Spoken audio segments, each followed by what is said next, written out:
हरे कृष्णा। श्रीमद् भगवद गीता के तृतीय अध्याय को आगे पढ़ते हैं। यहाँ यह जिज्ञासा होती है कि यज्ञ न करने से क्या हानि है।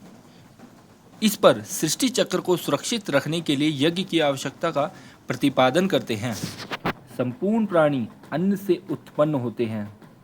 अन्न की उत्पत्ति वृष्टि से होती है, वृष्टि यज्ञ से होती है और यज्ञ विहित कर्मों से उत्पन्न होने वाला है।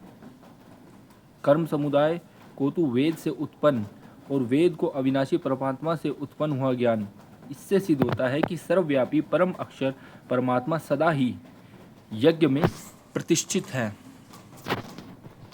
इस प्रकार सृष्टि चक्र की स्थिति यज्ञ पर निर्भर बतलाकर और परमात्मा को यज्ञ में प्रतिष्ठित कहकर अब उस यज्ञ रूप स्वधर्म के पालन की आवश्यक कर्तव्यता सिद्ध करने के लिए उस सृष्टि चक्र के अनुकूल ना चलने वाले की, यानी अपना कर्तव्य पालन ना करने वाले की निंदा करते हैं। हे पार्थ, जो पुरुष इस लोक में इस प्रकार परंपरा से प्रचलित सृष्टि चक्र के अनुकूल नहीं बरतता अर्थात अपने कर्तव्य का पालन नहीं करता, वह इंद्रियों के द्वारा भोगों में रमन करने वाले पापायु पुरुष व्यर्थ ही जीता है।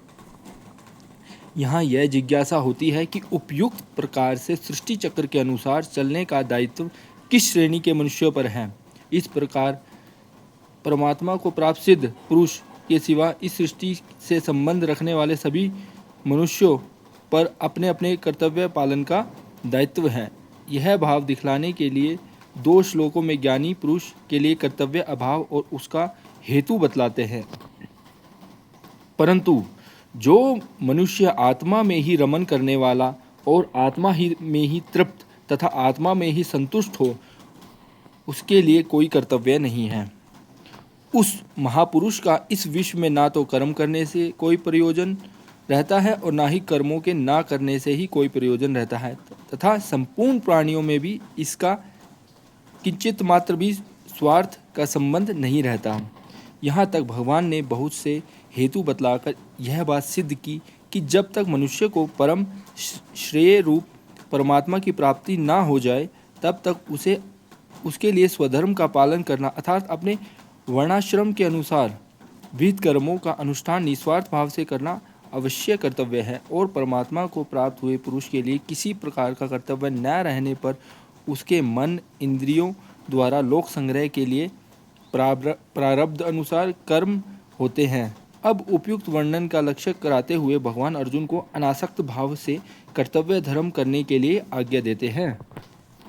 इसलिए तू निरंतर आसक्ति से रहित होकर सदा कर्तव्य कर्म को भली भांति करता रहे, क्योंकि आसक्ति से रहित होकर कर्म करता हुआ मनुष्य परमात्मा को प्राप्त हो जाता है।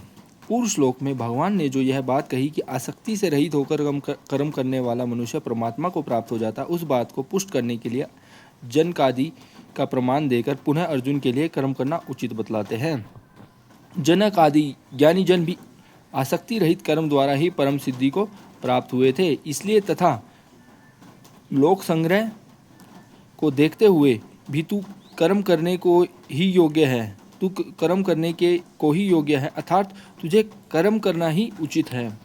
पूर्व श्लोक में भगवान ने अर्जुन को लोक संग्रह की ओर देखते हुए कर्मों का करना उचित बतलाया। इस पर यह जिज्ञासा होती है कि कर्म करने से किस प्रकार लोक संग्रह होता है। अतः यही बात समझाने के लिए कहते हैं, श्रेष्ठ पुरुष जो जो आचरण करता है, अन्य पुरुष भी वैसा वैसा ही आचरण करते हैं। वह जो कुछ प्रमाण कर देता है, समस्त मनुष्य समुदाय उसी के अनुसार बरतने लग जाता है। इस प्रकार श्रेष्ठ महापुरुषों के आचरणों को लोक संग्रह में हेतु बतलाकर अब भगवान 3 श्लोकों में अपना उदाहरण देकर वर्णाश्रम के अनुसार विहित कर्मों के करने की आवश्यक कर्तव्यता का प्रतिपादन करते हैं। हे अर्जुन, मुझे इन 3 लोकों में ना तो कुछ कर्तव्य है और ना ही कोई प्राप्त करने योग्य वस्तु अप्राप्त है, तो भी मैं कर्म में ही बरतता हूँ। हरे कृष्णा।